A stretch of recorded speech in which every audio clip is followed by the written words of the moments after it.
Welcome everyone. I'm really excited about this session. Thank you for joining. I know you guys have had a full day already, and super excited to present this to Collab365 and to all of you on the session right now.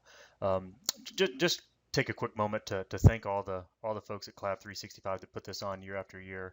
Um, Reach out to them and tell them how much you appreciate it, man. It takes a huge effort to pull something like this off, to make it free for all you guys. It's totally volunteer by everyone presenting and those kind of things, and to share their knowledge. So great conference, and just want to give a shout out to those guys because they do a great job all the time. So this is a very popular session that I do all across the country, different conferences and events, and always has a good crowd. And I think just it resonates, right? It resonates with everyone and kind of what's going on. So this is going to be a lot about failure, a lot about what people are doing wrong with SharePoint.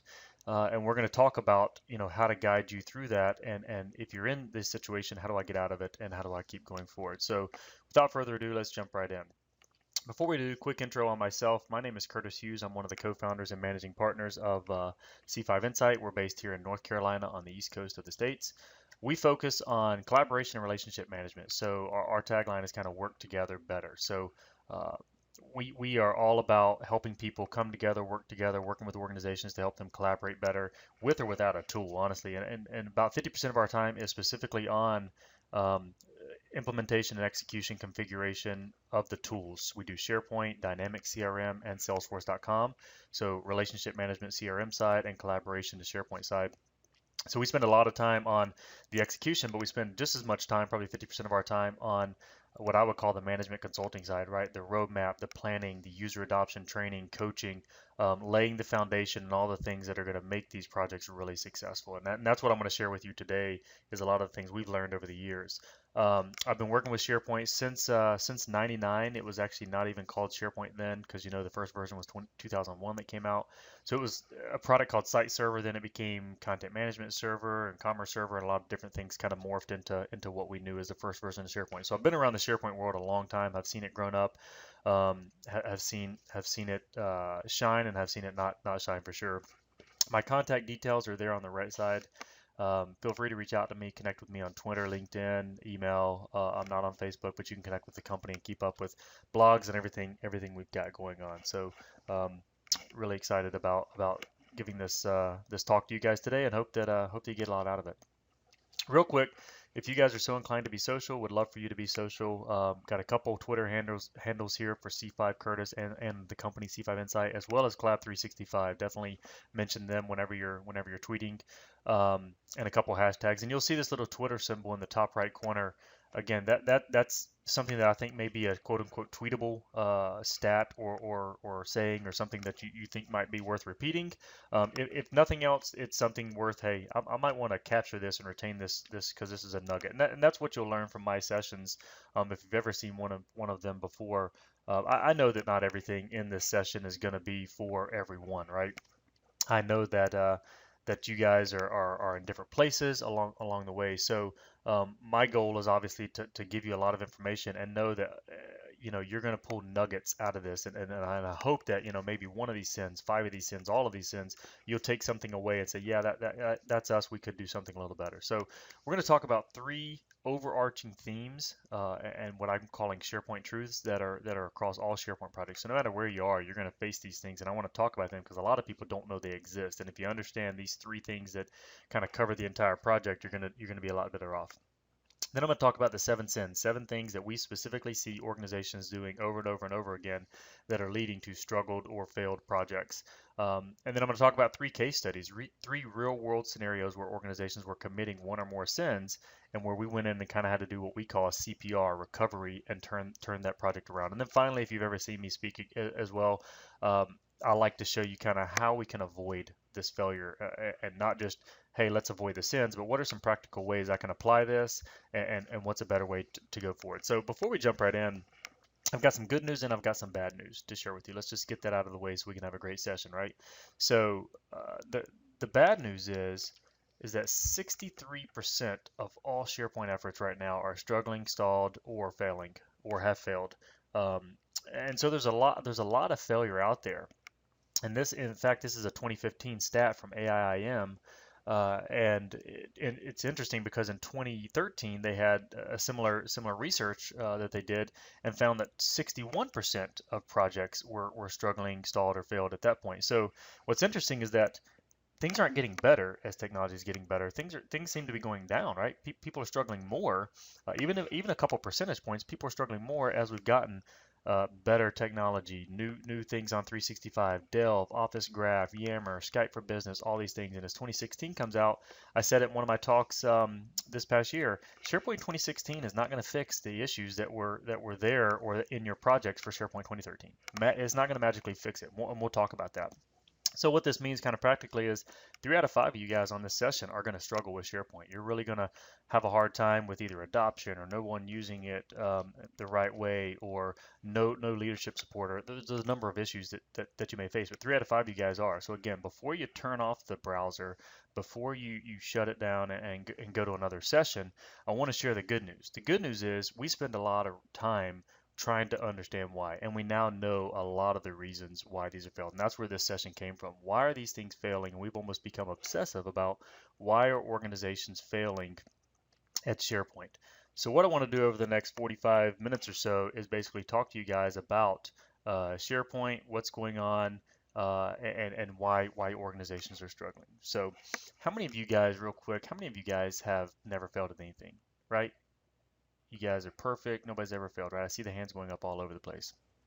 So, I mean, it's true. We've all failed, right? We all make mistakes. We've all failed. And I love this quote by Michael Jordan. Maybe it's because I'm a Tar Heel, but I really like Michael Jordan. And it really sets the stage for what we're going to talk about here. You know, it's interesting if you read through this. 26 times he's been trusted to take the game-winning shot, and he missed it. I mean, that would be very deflating, right? And very very hard to deal with, especially someone that we think as the greatest NBA player of all time, right? So he's failed over and over and over again, and that's why he succeeds. And there's a key in here of why he succeeds from that failure. And we're going to talk a little bit about that. I've got another session called Failure to Connect that I'll be doing at some of the conferences, and it'll talk a little more about leveraging failure to be successful. But we're going to talk a lot about failure, but we're also going to talk about how we can take the mistakes of others and the failures and things you might be going through and turn them into successes. So without further ado, let's jump right in.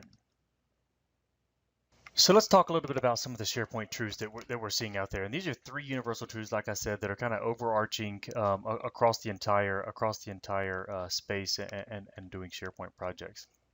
So the first thing I want to talk about is that, if we're being honest, you guys aren't here for SharePoint. I'm sorry to break the news to you. I know you thought you were here to learn so much more about SharePoint, but the project you're doing, and you are, but the project you're working on, whatever you're doing right now, is not about SharePoint. And this is part of the reframe that we start to have and start the conversation we start to have with organizations, talking a little more about, hey, it's not about SharePoint, it's not about the tool, because at the end of the day, it's really not. You're not trying to solve a quote unquote SharePoint problem, right? You guys are trying to do things like increase productivity, help people be able to see the same thing, one version of the truth, communicate better to the organization as a whole, create scalable processes, workflow, automation, innovation, add a lot of business value while we're doing this. So there's a lot of things you guys are doing, and SharePoint, quote unquote, is not specifically why you're doing this. SharePoint is the tool that is going to help you leverage that. So we're going to talk more about the tools later on, but that's the first truth that we want to start to we want to start to plant is it's not about SharePoint. What you're doing is not about SharePoint, and I'm going to build on this as we kind of go through as well. There was a study, by Gartner that came out, I think it was a year or two ago, but it said that basically employees get as much as 75% of the relevant information from other people. So it's interesting. SharePoint can certainly help connect these dots and between things, but it's not, about throwing a tool right in the middle there and hoping it gets it. We're collaborating with each other, right? I don't know about you, but I don't get much collaboration out of working, one-on-one with my whiteboard, right? There's not a whole lot of collaboration that goes on there. So we're built to kind of work together, get our information from others. So that's really the base, if you will, if you're into cooking or whatever, that's kind of the base ingredient, right, of good collaboration is people connecting people. Then the tools can help facilitate that. Give me a good, mixer or whatever it is, and we can do some cooking. But at its core, you've got to have people working together. And then as part of another study, actually, Carol Roswell of Gartner had the study. You can go out there and Google it and find it online. and was talking really about some of the projects that have failed. And I'll show another stat from this in a few minutes, but talking about how there's so much focus on the content and the technology, and really not enough on kind of the leadership, the organizational change, and the relationships that go into these collaboration efforts and initiatives. The collaboration is really struggling, and it requires this leadership, behavioral changes, organizational changes much more than it requires technology. So again, I'll keep building on that theme. You'll hear it more and more, and you'll probably be tired of hearing it when I'm done. But I think it'll all start to make sense for you as we go through it. The second truth I want to share is that just as there are great rewards from SharePoint, huge boost to productivity, great customer service, a lot of innovation, bringing people together, talking the same language, whatever you want to call it. There's also downside, and a lot of people don't like to talk about these, but we like to kind of go into it, as we say, with eyes wide open and be brutally honest. Just as many rewards, there's just as many risks, and the list goes on and on and on for both of these. These are just a few that you can see up here, but there are a ton of things going on within organizations, and we just like to say, hey, no matter what project it is, no matter how much you think it's going to succeed, at the end of the day, there are going to be just as many risks as there are rewards, and managing and mitigating those risks is just as important. And then the last truth that I want to talk about is SharePoint really needs more attention. A lot of times we see organizations treating SharePoint as if it were something like Exchange, where they can just go in, set it up, and people just use it, right? And just use your email, and it just works. And SharePoint doesn't work that way. And most of you guys know what this is, right? When you see it on the screen, you guys know what this is. This is a project plan, a Gantt chart, and this is a real one from one of our projects. So it doesn't look huge. I've got some things collapsed. I realize that. But most people go into it saying, hey, I've went around to the business. I've gathered requirements.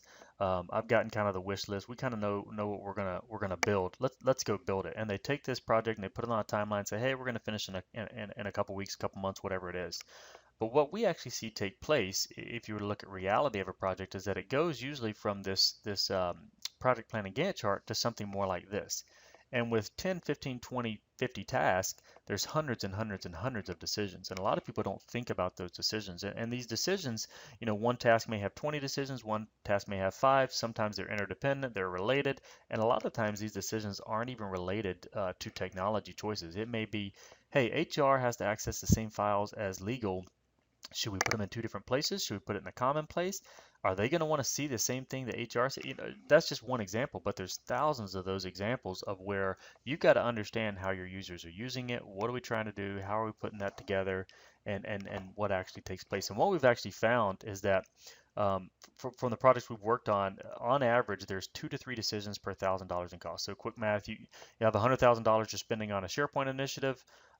There's anywhere from 2 to 300. We're actually seeing this approach to 3 and may even change this to 3 to 4 decisions as we see things go on. It's actually becoming more and more important, and more decisions are being made, especially with going to 365 and things like that. There's just a lot of decisions today, and engagement, and millennials coming up, and new generations, and all that kind of stuff. So anywhere from 200 to 300 decisions for a $100,000 project. So there's a lot going on, and it's not just about the tool and the technology. I want you guys to make sure you kind of step back, and the purpose of this is just to step back and see that SharePoint does need some time investment. And I'll talk a little bit more about the planning and how much time you should spend on planning a little bit later on. So let's jump right into the sins, and we'll talk through and spend the next 20 minutes or so talking through the 7 deadly sins.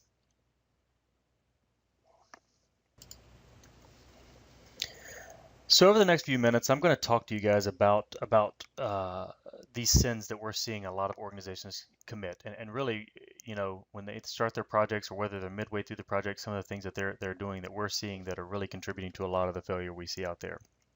Before we do that, what I want to do is just kind of set the stage for just a moment, and I think it'll help give you some context of why these sins, or how these sins came to be. From our organization, gosh, a few years ago, we noticed a trend that a lot of organizations coming to us as prospects, or coming to us, and asking for our help and assistance, were not ones that said, hey, we're thinking about SharePoint. Can you help us understand, do a demo, help us understand SharePoint? These were people that already had the product, that already had it sometimes implemented for many years. And we're coming back and saying, hey, I think we're past the honeymoon phase. Nobody's using it anymore. There was so much excitement, and now no one's using it at all.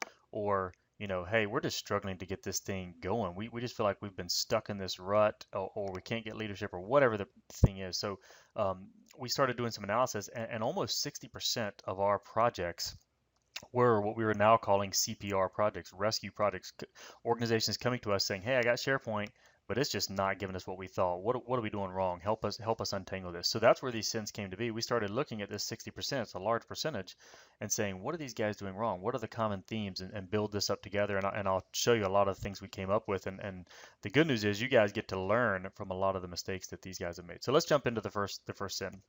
So the first thing I want to talk about is just having unrealistic expectations. And we all know that when we set our expectations really high, we're always going to be disappointed, right? They say lower your expectations, you're going to be disappointed less. And so we've got to go into it. I'm not saying necessarily lower your expectations. I'm saying just have realistic expectations when you go into it. And I'll talk a little more about that. But some of the things we hear are, man, if we can just get SharePoint in place, we're going to be so much more productive. Or, it's taking me a lot longer to do this than I used to do. Why is it taking me longer? The old way was so much better. I developed the old way. Why do I have to use this new way? It's just seems like it's taking me more steps and it's supposed to be better for me. Or one of my favorite, we've got super smart, very technical people. I think if you just come in and give us maybe an hour or two, train the trainer, we'll be good to go and have everything we need from a training standpoint. Just a lot of expectations, and it goes on and on and on and on.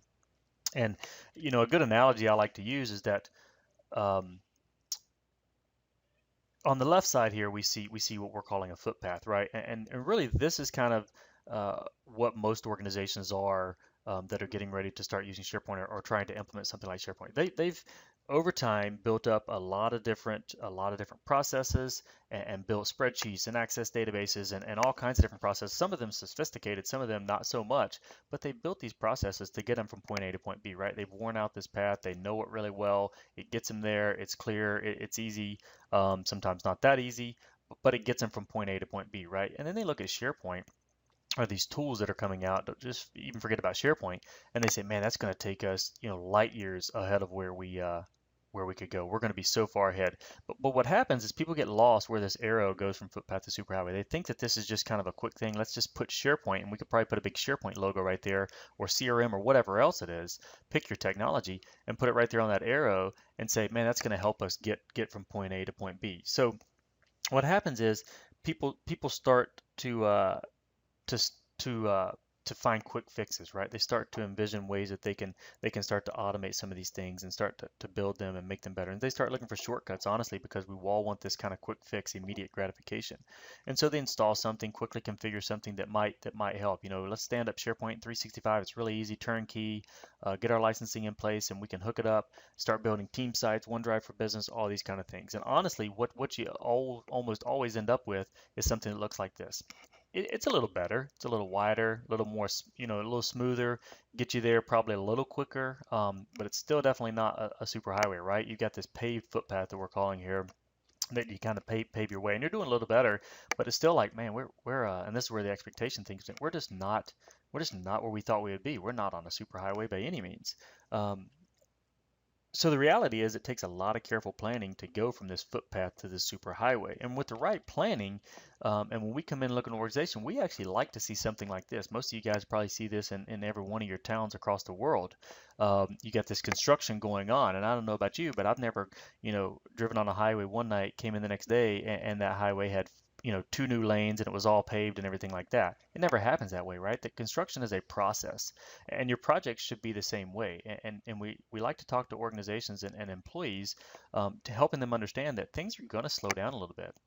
Whenever we're doing construction, whenever there's progress, there's going to be some traffic jams, right? There's going to be some things that are slowing us down as we try to go through. There's going to be a little bit of headaches, and maybe going down to one lane while we're trying to navigate that. So over time, it's going to be a little bit slower. So this is actually a healthy thing. The key is that you got a window in which to stay in this. If you came to us after a year and said, hey, we're still in this construction phase, there's probably a problem. So the key is to move through this construction phase pretty quickly, and to not stay in it for any given time for very long. And that's kind of the key, to kind of get through it pretty quickly, and to make sure that you're kind of moving along. So setting expectations, making sure that your users know what to expect, and I'll talk about a couple ways to do that a little bit later on. The next thing I want to talk about is not providing immediate value. And I could call this one basically just forgetting about people.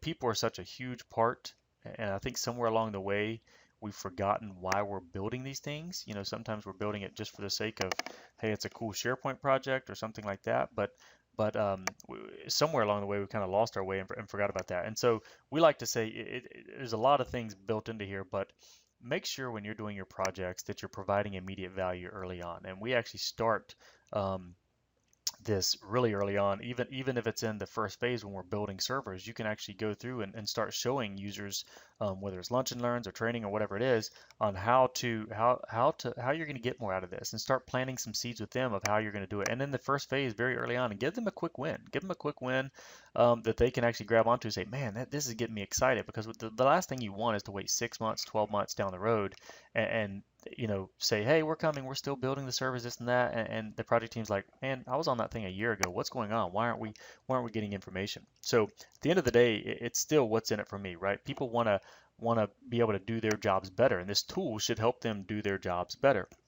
And the last thing I want to kind of say on this is, we found it time and time again that ROI, if we talk about value and we talk about getting business value, ROI and business value never comes from implementing the tool. So if you implement the tool and no one uses it, your ROI is zero every single time. Your ROI only comes from use of that tool, not from the implementation. So if you don't hear anything else, hear that, because that is a big piece that, if you build it and no one comes, you've got ROI of zero. I don't care how slick the system is and how much functionality there is and how much integration. If no one uses it, no one knows how to get value out of it. If it doesn't add value and makes their jobs easier, there's nothing from that. And I love this quote by Warren Buffett that talks about, you're paying for this. You've got a big price tag on this. You're investing a lot, not just in money, but probably time. What is the value you're getting out of this? What value are you getting out of this system that you can then turn around and talk to executives and say, what are we really getting out of this? This next one is a biggie, probably one of the top 2 or 3 of the 7 deadly sins, and it really just talks about not having a roadmap and not knowing where you're going. So we could talk probably for an entire hour on just this one topic. But really, this boils down to, what does done look like? What does it look like when we're done? When we're done with this phase, with this project, with this sprint, whatever, however you want to do it, what does it look like when I'm finished with that? What are the boxes that need to be checked that says we've completed that? Can I measure those goals? Can we measure them? What are the goals? And just making sure you have a clear idea of where you're going. We're here in North Carolina, like I said, and if I was driving to the West Coast and going to California, before I would go on a trip, and you guys do the same thing, you probably map it out. Am I going to go north through the Dakotas? Am I going to go south down 40 and through Texas? And that way, which way am I going to go? How am I going to go? And what time of year? That probably plays into it, because the weather in winter times probably a lot worse up north. And then what's my weather along my route? Where am I going to stop along the way, and how far do you think I can drive? I mean, we do all that for almost everything we do. We put plans together. A lot of people don't do it with SharePoint. They just say, hey, let's just do SharePoint. Let's just start building some stuff. And having a punch list or a wish list from your users is not a roadmap, right? It's not telling you how if you can't tell what are the things that have to be done to say that we're done? What does it look like? What are the goals that we're trying to meet? And how do we know if we've met those goals, right? How do I know that what it is today, the baseline, and what it's going to be when I'm finished? How can I track those and measure those? So make sure you chart your journey, be specific, have a phased approach, and make sure your goals are measurable. We hear a lot of times, hey, we want a new intranet. My first question is, why do you need an intranet? Well, we just want a place to do this. Okay, well that's helping. Let's develop that. But a lot of times, what does an intranet mean to your organization? Is it a place for marketing and communication to push information out so everybody's on the same page? Is it a document management repository? Is it a collaboration social intranet? Is it all 3? What does intranet mean to you? What do you want to do? And you could go on and ask all these questions, and we'll talk about that a little later on. And I'm a big quote guy. I love this quote by Stephen Covey as well, and love all of Covey's stuff. But he basically says, just forget about goals if you're not going to have a plan to achieve them, right? I mean, if they're great, set goals, it's awesome. But if you don't have a plan to achieve those goals, forget about it, because you're never going to achieve them. They're pure fantasy. This next sin is near and dear to my heart, and probably the top one, if not one or two, of all the seven sins. And we see it getting more and more. This one's actually getting worse and worse and worse uh, as the tools get better and better and better. And I'll talk a little bit about this. But this one basically talks about taking this tool first mentality where we take SharePoint, we take 365, we take any of these things, and then we go and say, all right, now what do I do with it? What can I do with this thing? How are we going to use this? And the best analogy have is, you know, you wake up on a Saturday morning, you go out to your garage and you pick up a hammer. You start walking around your house with a hammer saying, now what can I hammer on today? What do I need to hammer? And then maybe you can't find anything. Maybe you go over to your neighbor Bill's house and you say, hey Bill, I got a hammer. What would you do with this hammer? Do you need anything? You know, how do you use your hammer? What do you typically do with your hammer? And it's just crazy. You know, you guys chuckle and it's crazy, but that's how we're treating these tools. We're taking SharePoint and organizations are coming to us with SharePoint kind of in their hands saying, hey, I got SharePoint. Show us what we need to do with it. Tell us what other people are doing with it. And the first question is, well, what do you guys need? Forget the tool. Set the tool aside. Lay it down for a second. What are you guys trying to solve? You know, what are you guys trying to do? What business value? What business problems are you trying to solve? And not leading with the tool. So focusing on people and not focusing on the tool. And one of the other interesting things that we found as we went through this 60% that were failing is that we started looking at how many times they had tried to use another tool. And it was pretty interesting what we found. So the first time, you can see that top bar there, the first time they implemented a collaboration tool, maybe it wasn't SharePoint, maybe it was Google Docs or Dropbox, or maybe it was some part of Salesforce, or there's 1,000 collaboration tools out there, you know, Huddle and whatever it is. So it was about 40% success rate and about 60% struggle. So that's about what we see from all the numbers, right? The second time it went up a little bit. They said, "Oh, that wasn't working right. Let's go. Let's just assume they use Google first. Let's go to OneDrive and Dropbox or whatever it is and use some other tool." So it went up a little bit because they kind of knew what they were trying to solve. But again, it didn't even get to 50%. And then the third time, it was very interesting. What we saw is they started to try to do, and there wasn't a ton that kept going, but some of them, you know, kind of did have this definition of insanity where they just kept implementing tools and saying, oh, well, that wasn't the right tool. Let's go implement this. It started to go way down because then people are like, look, I've been on 2 of these other projects, 3 of these other projects, whatever it is. Why are we doing another one? What's going on? And it's kind of like I said, the definition of insanity. We had a client come to us and try to build a CRM system on SharePoint, and then they tried to do something else, and then they tried to build it with something else, and they were just the poster child for just let's throw tools at it, and let's it's got to be the tool's fault, right? If it didn't work, the tool didn't have the functionality, it wasn't configured right, and I hate to tell you, it's not the tool's fault. It's technology, and the tool is not the problem. It's also not the solution to your problems. And the last quote I'll kind of show on this is from that same study from Gartner and Carol Roswell that said that as high as 80%, so we saw 63% from AIM, they say as high as 80% of these collaboration efforts, which SharePoint falls into, are not going to achieve their intended benefits. May not flat out fail, but they're just not going to give you what you expected them to get you, which comes back to the expectations and the letdown because of an overemphasis on technology. And a lot of it also has to do with no leadership, right? No one driving that. But a big part of that whole study, if you go read it, is overemphasis on technology. We've got to focus on the tech, focus on the tech, focus on the content, and not so much on the other parts. The next one I want to talk about may come as a surprise to you guys, and I may hear the collective gasp when I say this, but I think we've gone too far with governance. Wait a minute. Okay, cool. So you guys all got that out of your system, right? So let me explain for a minute. So we're very, very, very big proponents of governance. Don't get me wrong. We have a governance toolkit that we've developed specifically for clients that don't have huge budgets to consult with us and go through a huge roadmap. We've packaged up a lot of our intellectual property and governance development documents and templates and for steering committee and building those and agendas into a toolkit that we sell. So if you want information on that, reach out to me for sure. My contact information, and I'll have it again at the end. But anyways, beside that, the point is we're big on governance. We're big on putting rules in place. You've got to have rules. You've got to have rules. But most of you guys remember this little company called Enron, right? A few years ago, and I think we have a lot of this stuff to thank them for, right? The SOX and the HIPAA and all kinds of different regulations and compliance. And the truth is, there's a ton of laws and regulations out there. Just for paper and electronic records, there's over 14,000. And here's what I'm going to say.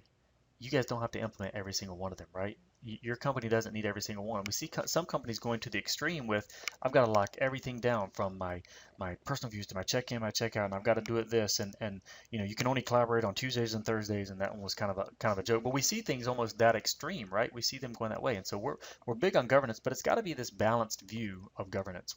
We want people to step back and not go to the extreme, because I think we've taken an extreme of no governance to this extreme governance. And it's got to be a balanced view. We don't want to put our users in a straitjacket, but we also want to have some rules. So here's what we came up with to kind of help explain that. So imagine your SharePoint implementation is this sphere, and it's got different layers, right? At your core, you've got your stuff like your corporate metadata, your retention policies, the auditing, legal things that you have to adhere to, your intranet homepage content that's very, very structured and that only certain people can update, published articles, those kind of things.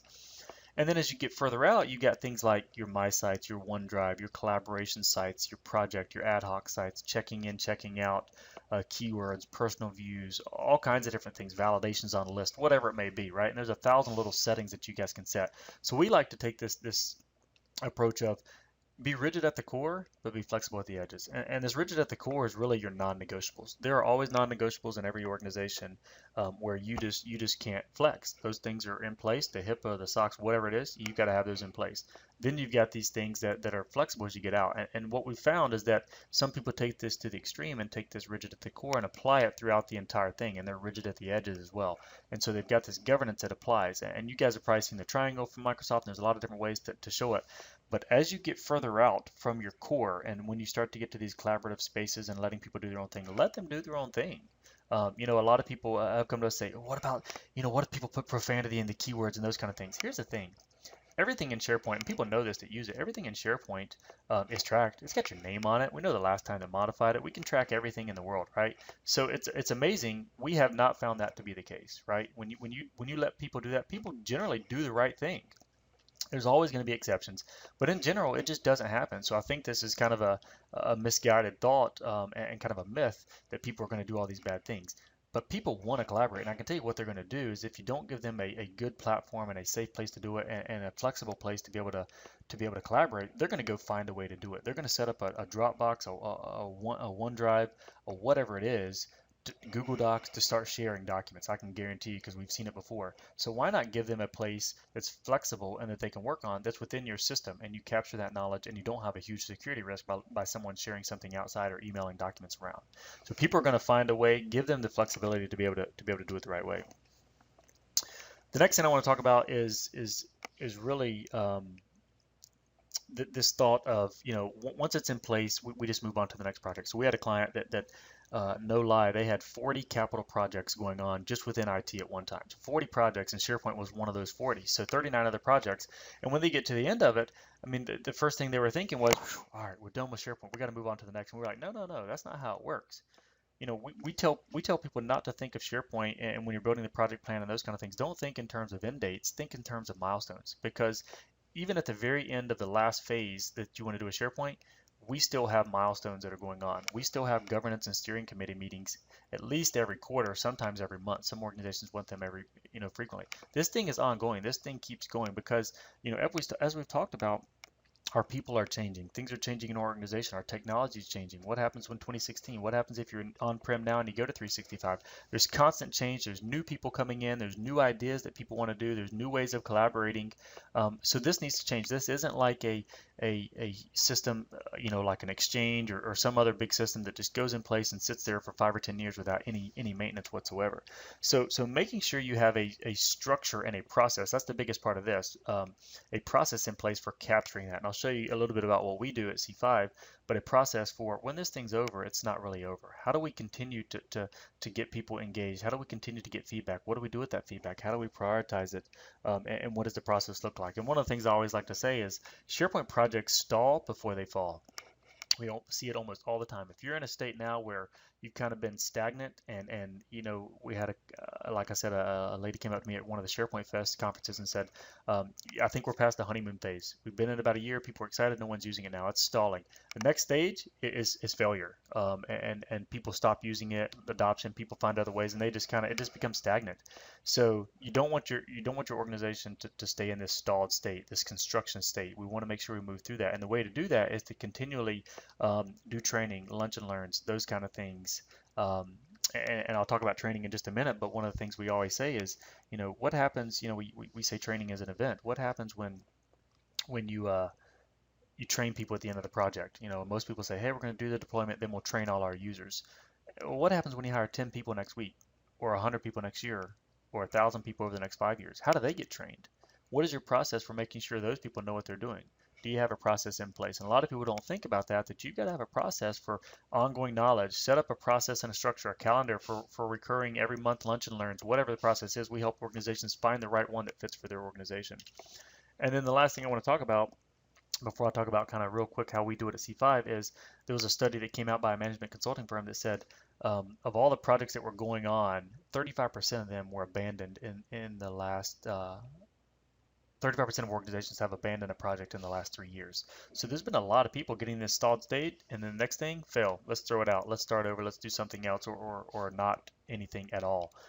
Even worst case. So at C5, what we did was we developed a web part really quickly, and it's amazing how it's just this really small thing, and it goes a long way.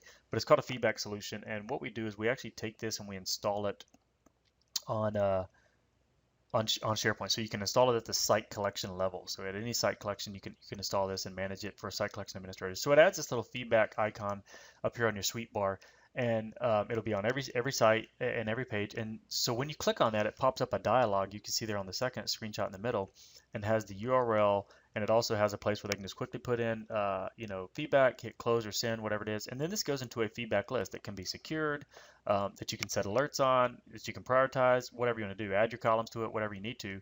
But has the feedback comments, the URL, the exact URL down to the page level that the user was on, when it was created, who it was created by. And this thing has been amazing for adoption and for getting feedback, because here's what's happening. You're telling people, hey, give us feedback. We want to know how it's going, or maybe you don't even say that. But if I'm working in SharePoint and I'm doing my job, and when we get in SharePoint, we're very task focused. I'm there for a reason. I'm not just kind of browsing around, right? We're there for a reason. I'm going to look at this file or going through my daily process or whatever it is. I'm not going to stop, turn over to my email, or write it down on a piece of paper that I have to email, to someone later, and tell them, here's some feedback. I was on this site. Copy the URL, paste it in there. Here's where I was.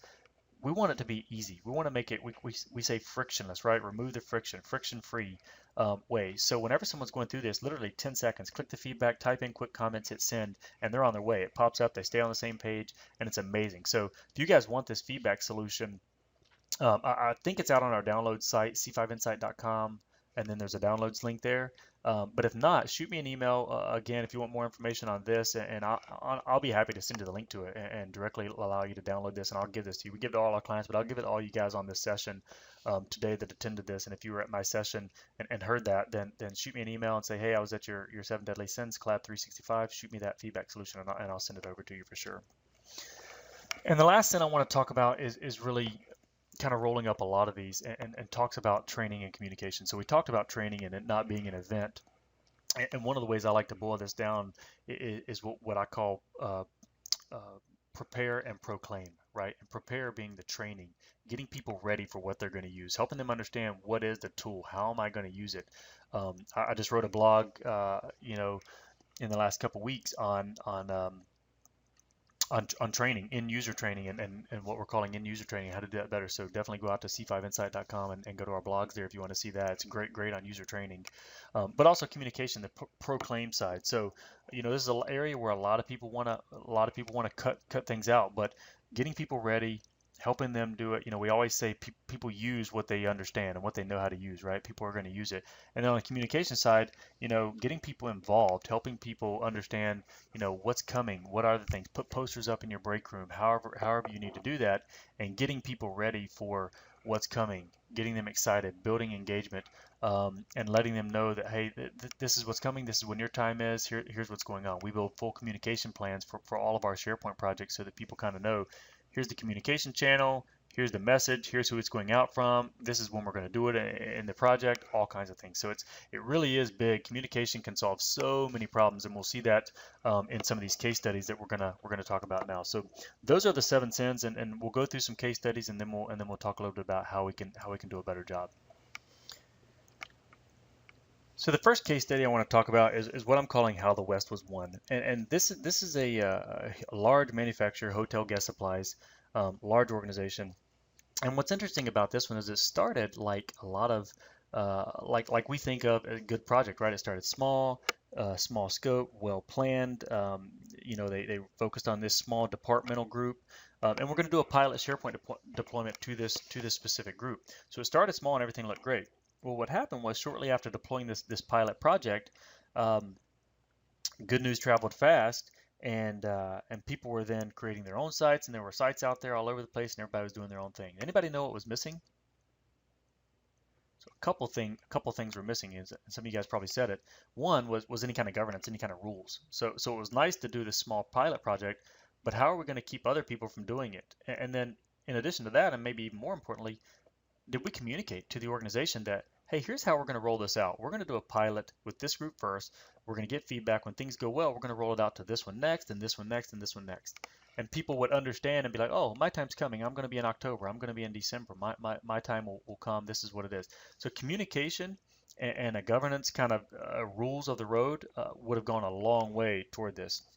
So, I mean, there were, at the end of this, when they came to us, there were over 900 sites that had been created all over the place. So the first thing, obviously, we had to do was understand who was using SharePoint, who was creating these sites, understand what functionality was on there. And some of the functionality was great. We were like, well, that's great. I didn't know you guys would get that out of that. So we were able to, at least a silver lining, get some information from how these groups and which groups really enjoyed using SharePoint and which ones are going to be our champions. So there was some silver lining to that. But the first thing we did was put a steering committee and a governance team in place and begin to define these rules, and then communicate to the users. We had to back up, and obviously it's always hard to take something away when someone's already got it. So we then had to go back and get everything in alignment with what was going on with SharePoint and what you could do, couldn't do, and how it was going to be rolled out over the next 12 months or so. So today, users feel more empowered. They know what they're doing. We've done more trainings and those kind of things, and it's come a long way. But again, communication and having a governance plan, even when it looks small, we're doing a pilot, we're doing things the right way.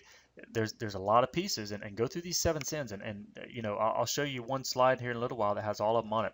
Take a screenshot of that, print that thing off, and use it as a checklist. And we're going to come out with actually a scorecard that we're going to have up on our website a little later on, and we're going to be able to let you kind of go through and do some scoring on that as well. The next one I call third time's a charm. So this is an organization, huge organization, global executive management school, and they had a very globally dispersed alumni population all over the world. So people came here to go to executive MBA, some online, and then they went to all over the world. And so what they were trying to do is build somewhat of a LinkedIn for the school so that they could have these people look and say, hey, who else graduated from there that's also in my country, maybe in my town, maybe in my city, that I could reach out to. So they were using an integration between CRM and SharePoint and some pretty complex things between user profiles, and their alumni were in CRM as a record, system of record.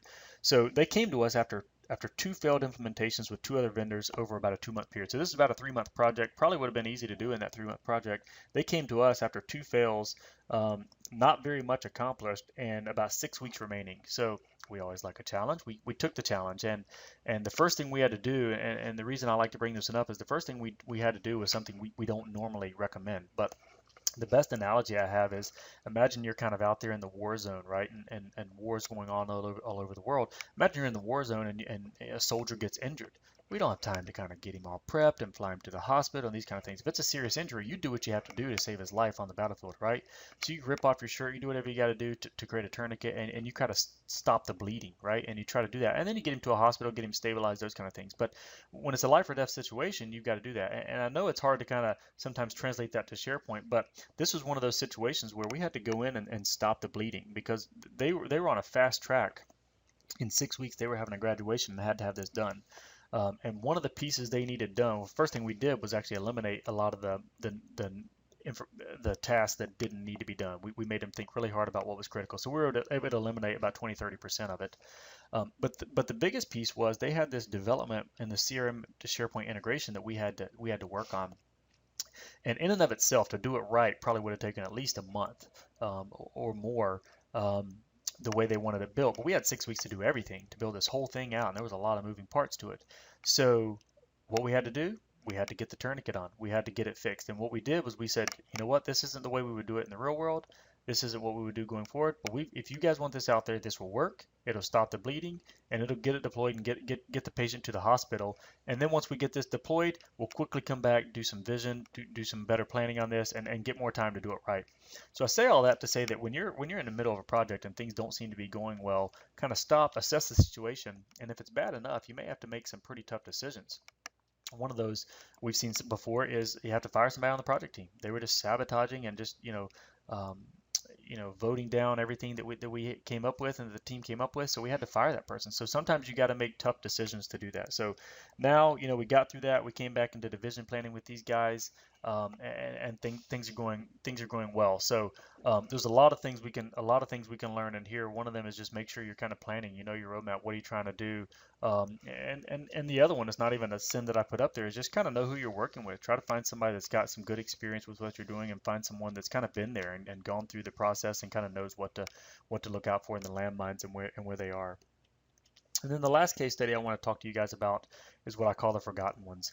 And this one is really where it was a large manufacturing company globally, all over the world, and they wanted to do a global SharePoint rollout, but they just wanted to use it for document management. So it seemed fine, seemed great. But here's what happened, and when we came back to these guys, and this is probably one of the worst ones we've ever seen. I haven't seen anything like it since, so I'm thankful for that.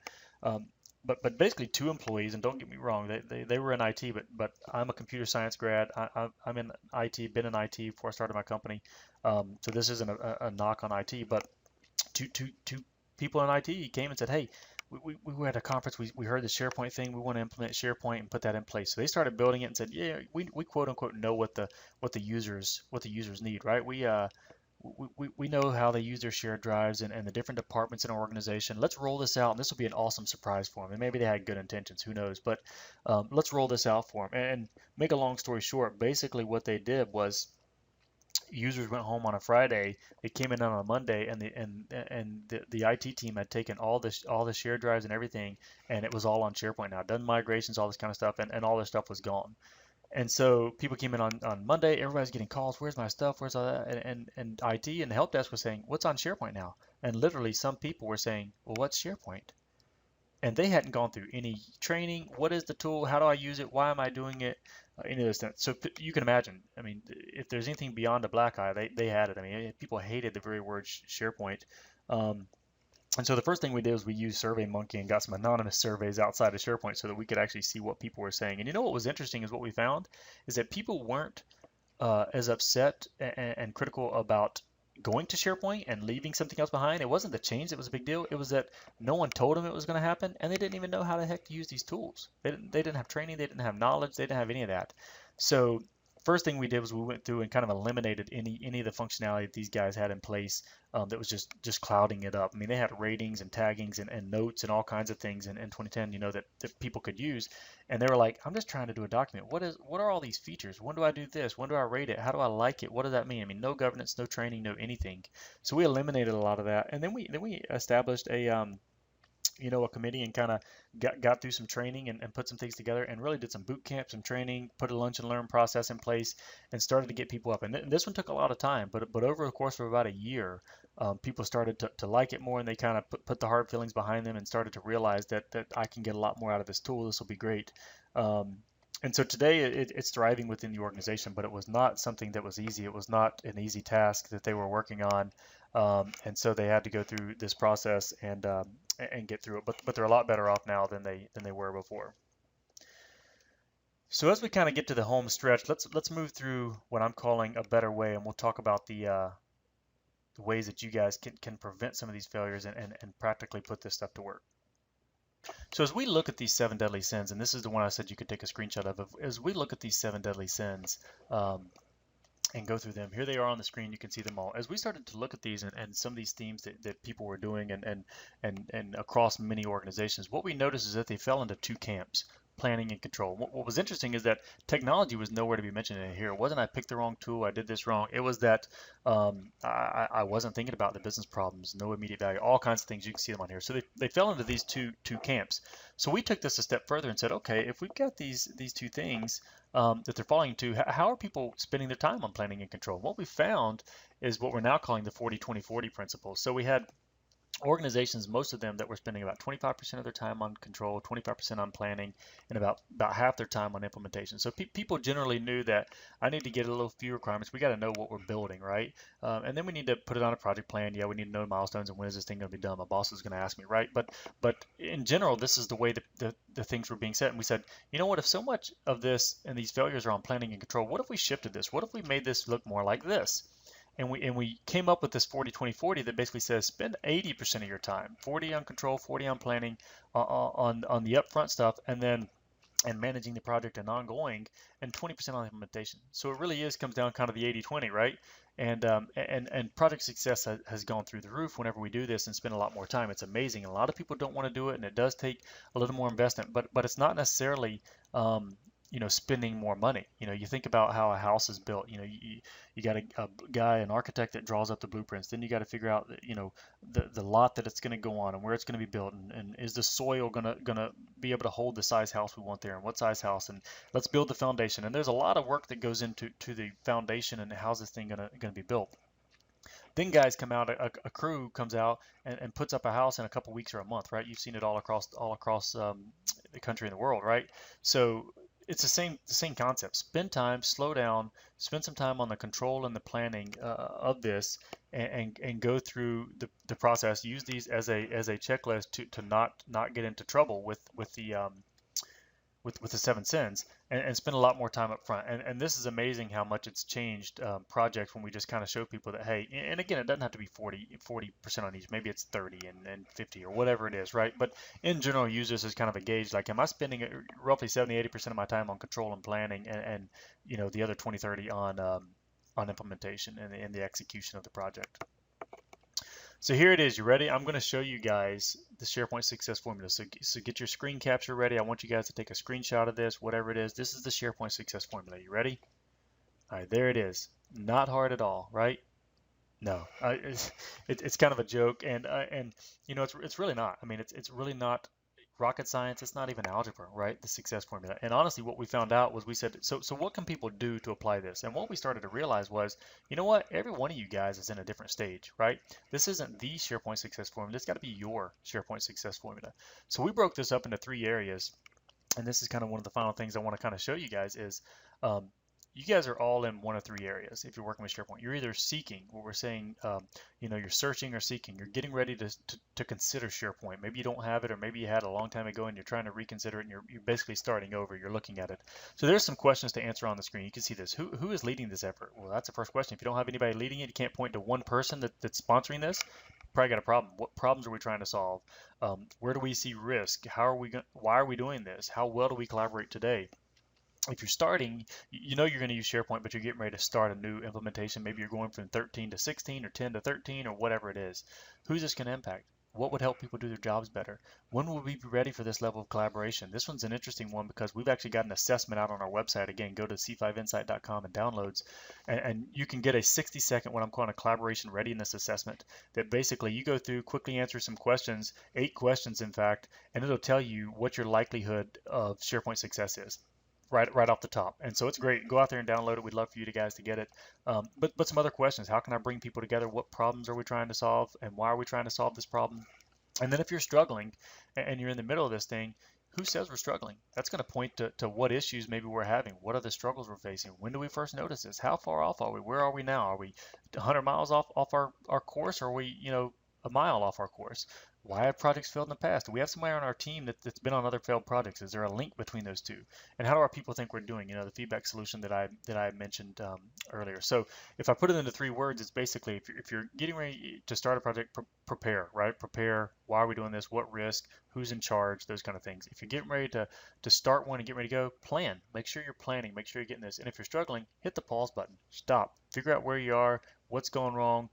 How far are we from our roadmap? If you didn't have a roadmap, I'd go back and start there, and that'll be a lot of your problems. And as I wrap this up, I love this quote by Einstein that I think sums up exactly what we're saying. And he basically said it, you know, if I've got an hour to spend on something, I'd basically spend 55 minutes thinking about the problem and what I'm trying to do, and 5 minutes about solutions. And that's the way I want you guys to think as well. So as we close this out, I really appreciate it. Stay tuned. More great sessions coming up over the next day or so. Awesome sessions. There's my contact info. Take a screenshot. Reach out, like I said. Go to c5insight.com, our downloads page, or shoot me an email. I'll be happy to send you the feedback solution, any of these assessments. I've got tons of things I'll be happy to give you guys free of charge to help with these projects and stuff. So definitely follow us, and I appreciate you guys staying with us today.